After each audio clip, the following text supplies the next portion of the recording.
Jenny, do you know I actually lost weight when I first got pregnant? Ugh, did you have like horrible morning sickness? No, I had no morning sickness. I was so lucky. Turns out there's a lot of extra calories in wine. Of course I Of course I gained it all back, but hitting the brakes on my nightly ritual of wine was really pun intended weighing on me. I love it. Okay, settle in, people. This episode is all about alcohol. How many of us are drinking more in midlife? How many of us are drinking less or not at all? And why? And if you can guess correctly which one of us doesn't drink before fast forwarding through this episode, DM us. It clearly has to be the honor system.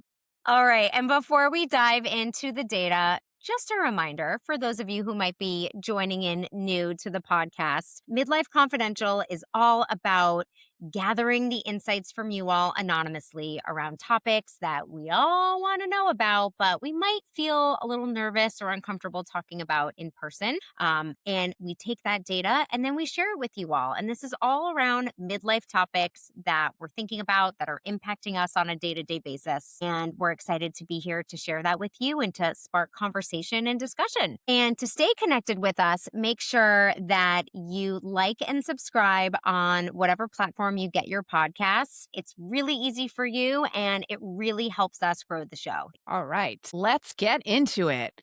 For today's topic, we asked our midlifers how much they drink in a typical week. And remember, we're not doctors. No one had to lie here. And we also asked if they drank more in midlife, less, or the same, or not at all. Okay, let's get into the numbers. So, first, let's talk about gender. 96% of our respondents for this poll were female. So, I think it's fair to say we're mostly talking about women here. So, when we asked, how much do you drink?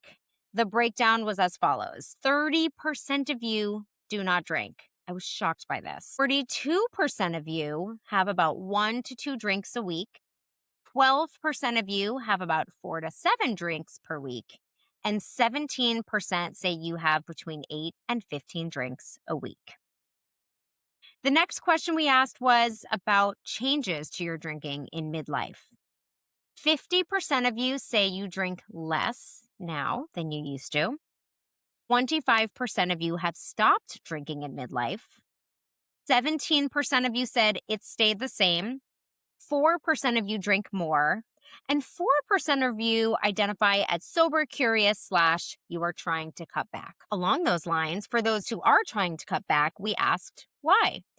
It really boiled down to kind of four main themes. The first was how it makes you feel. So people shared that it just made them feel crappy, awful, just inability to rally like you once did. The hangovers are worse. I would say that was the number one reason. So, drinking affects how you feel. Second was sleep disruption. So, many of you noted that even just one drink will ruin your sleep or it leads to these 3 a.m. wake ups. The worst. Third, health reasons. And that ranged from concerns about alcohol being a toxin, its links to cancer and inflammation, but also general health goals, and weight loss was cited as one of them. And then finally, this is real midlifey, impact on parenting or adulting. A couple of you said you don't like parenting while you're not 100%. You need to be available to drive people around, and it's just harder to function and do all the adulting things when you're hungover compared to when you could sleep on the couch all day. And then the next question was reasons for drinking. At the top of the list was socializing. That was the top contender, closely followed by you use it as a stress relief or decompressing, as well as reducing anxiety and it being a social lubricant. And then the last question we asked, for those of you who have cut back or have stopped drinking, have you replaced it with anything? And marijuana for the win. That was the number one and actually the only thing that people shared that they've replaced alcohol with. All Hmm. right. So that's the data. What do you think, Julie? Well, I think a lot of things. I'm curious about socializing being the top response. I am confident that if alcohol was not a thing, nobody would get together and socialize. And I think this is backed up by actual data because I was watching something today that talked about the death of Gen X house parties and how Gen Z wonders if house parties is a thing that they just see in old movies or if people actually did this. And one of the commentators was saying, drinking is drinking and socializing, or not drinking and not socializing, are not mutually exclusive. So it makes sense, right? Wow. Man, I love house parties. That makes me I a little bit know. sad, but I um know, I know. Bring interesting. bring back the house. Bring It's not at my house. I love house parties as an attendee, but I don't want to host one. No, no, no, no, no. The feeling crappy point, it makes sense if you think about the way our bodies work. Our livers are like the whole job of a liver is to clean out the toxins, right? And when you're drinking, it has to work overtime just to clean out the alcohol. And good bacteria in our guts starts dying, right? Which irritates the gut and is a major contributing factor to brain fog, alcohol anxiety, right? Okay, I did not know any of that, and I find Yeah. it interesting in that I really, and maybe this is embarrassing that I'm calling myself out here, like, I don't really know how my organs work and their functions, and I think maybe if I did, I would think differently about alcohol, but I feel like, did I miss the class, or are we not taught this part? Yeah. Yeah. I mean, speaking of the 90s, I remember watching lots of videos in classrooms about lung health and smoking and what happens to your lungs. Seeing a visual of a smoker's lungs and a non smoker's lung, it would be really interesting to do this for other things like the liver. Although, if kids are drinking less these days, maybe that's a win and it's not necessary. But maybe it would have been good for us. I mean, I'm thinking about this is your brain on drugs. Like they did a lot of this stuff for smoking and drugs, but not for alcohol. I mean, that's a whole nother topic as to why.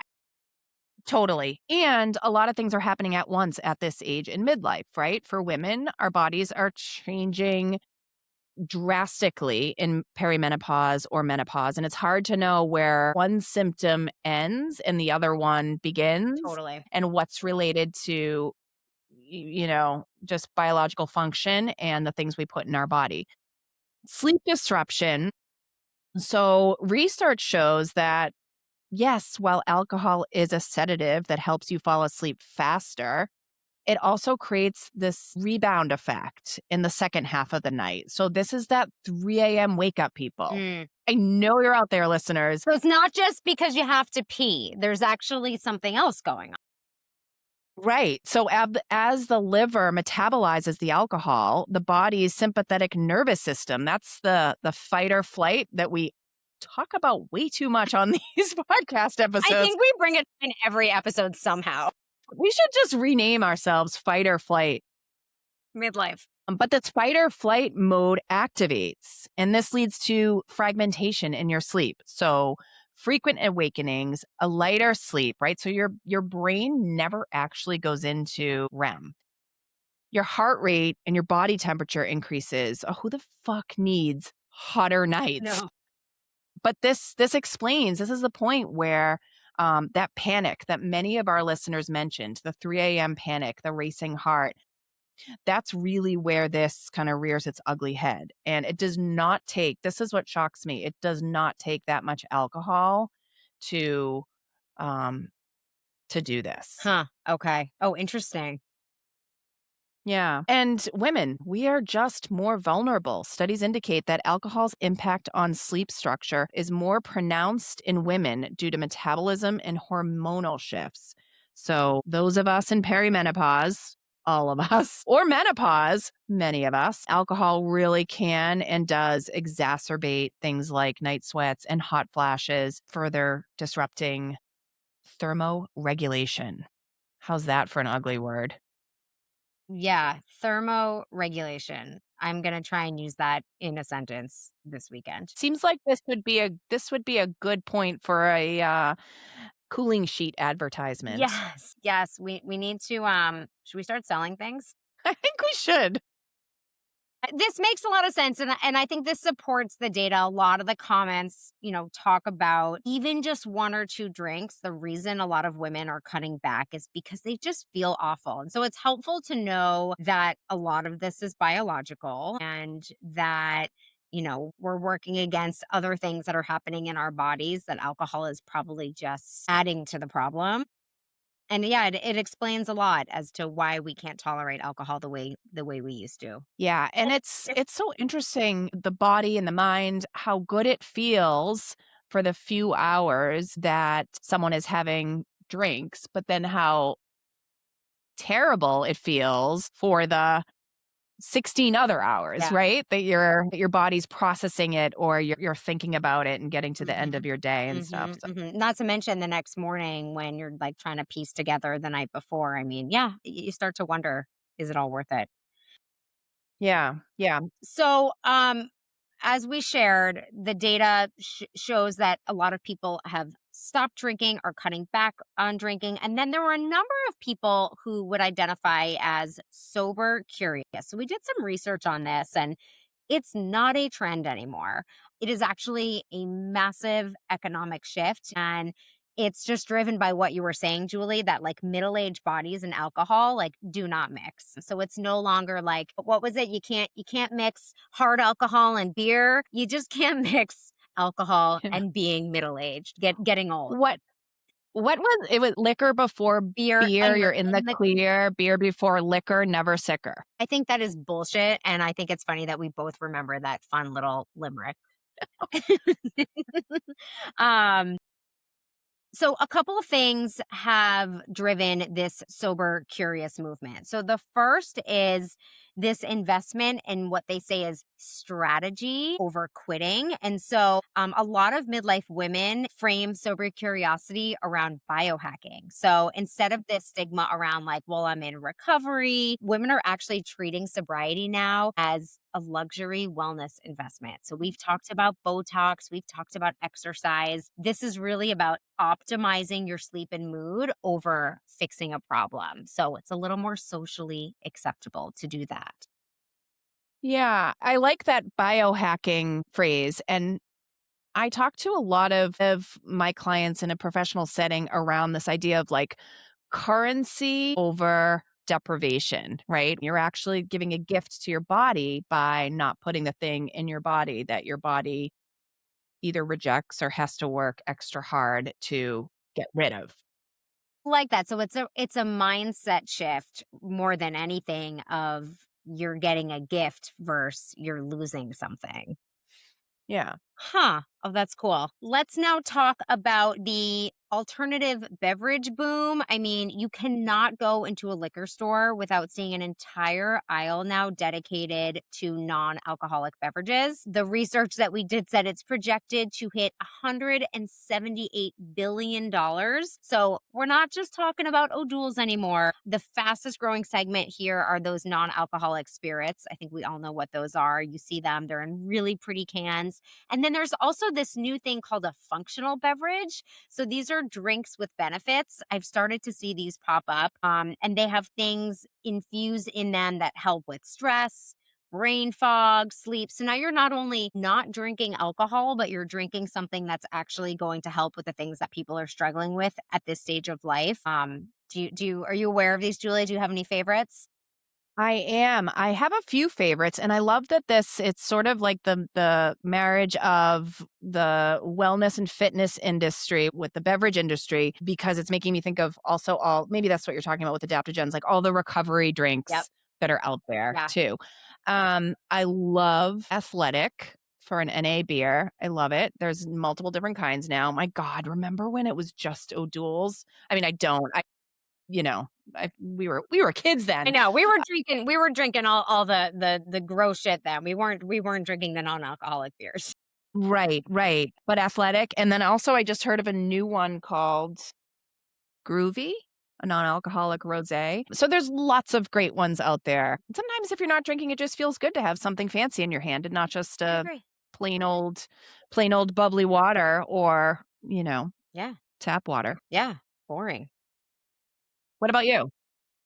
I'm not a huge non-alcoholic drink person, but I do like seltzer and I feel like I like flavored seltzer, but it's making me think that maybe I should explore a little bit more. I know Trader Joe's sells some cool drinks that um I don't know if they have things in them that are actually helping with, like, stress and anxiety, but they have ginger and some other more natural ingredients, apple cider vinegar, so I find they're very Mm. tasty, and keep you hydrated.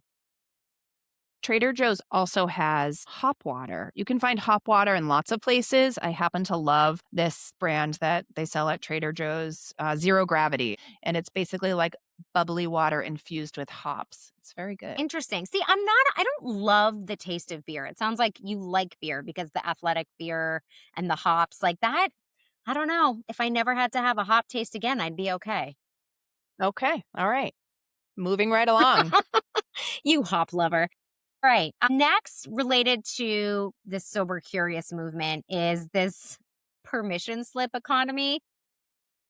Dry January, which many of you are familiar with, participation jumped 36% in 2025. It is trending. And a lot of times, people use this as these like challenge months as social permission to not drink. It allows you to go to a cocktail party or a party and just say, I'm not drinking because I'm doing dry January. Otherwise, I don't know, Julie, have you ever gotten the, are you pregnant or are you okay? So, there's permission here to do this as part of this larger social movement. And then we asked people if they are stopping drinking or cutting back, if they're replacing it with anything, and many people said marijuana. So we did some research, and CBD and THC are the new glass of wine. Over 1 in 4 Americans are now interested in using THC or CBD infused beverages. So it's not just the gummies; they're now infused in drinks. And the reason is you don't get the 3 a.m. wake up, you don't get the hangover. I've read that there's this name for it. It's called California sober. So that's where people are replacing alcohol with cannabis. So that tracks. Yeah, I think with all of this, I think my motto in life should just be like, you do you, because I think everybody has their own unique needs and wants and desires and and their own bodies. And if something's not working for you, I encourage listeners to get curious with themselves and shift, and if something is working for them, like, you do you. It's nobody's business but your own. I agree. I think cutting back and moderation, for me, my personality is more I'm all or nothing. I'm either Mm. all in or I'm all out. It's more work for me to think too hard on it, if that makes sense. Totally. And I think that, speaks to the you do you. I think for some people, they can moderate, and for some people, they can't. And so I think there's no right way if you are considering cutting back to do it. So people's bodies react differently to these things. I remember, you know, drinking in college with someone who we were similar in size, and the amount that she could hold her alcohol compared to me was completely different, even though on the outside we both look the same. So I think it really varies depending on your personality and who you are, and I think it's important for us to remember that we're sharing the data here, but I think at the end of the day, you know what's best, or you do what's best for you. Yeah. Yeah. I love it. On that note, you're probably wondering what our experience with alcohol is. And if you're not wondering, well, guess what? We're going to tell you. So, we have an episode coming up where Julie and I are actually going to share a little bit more about our experiences with alcohol, our relationship with alcohol, and some of the things that we've had to navigate. And we are going to have a guest come on the podcast from one of the top 100 mental health podcasts. She is an expert and a coach in navigating your relationship with alcohol, and she works specifically with people in their middle age. So, really excited about that episode. So, make sure that you follow us so that you don't miss out when it drops. All right. Well, that brings us to a close. We will see you next time for your reality check. And until then, Keep your secret safe unless you're telling us.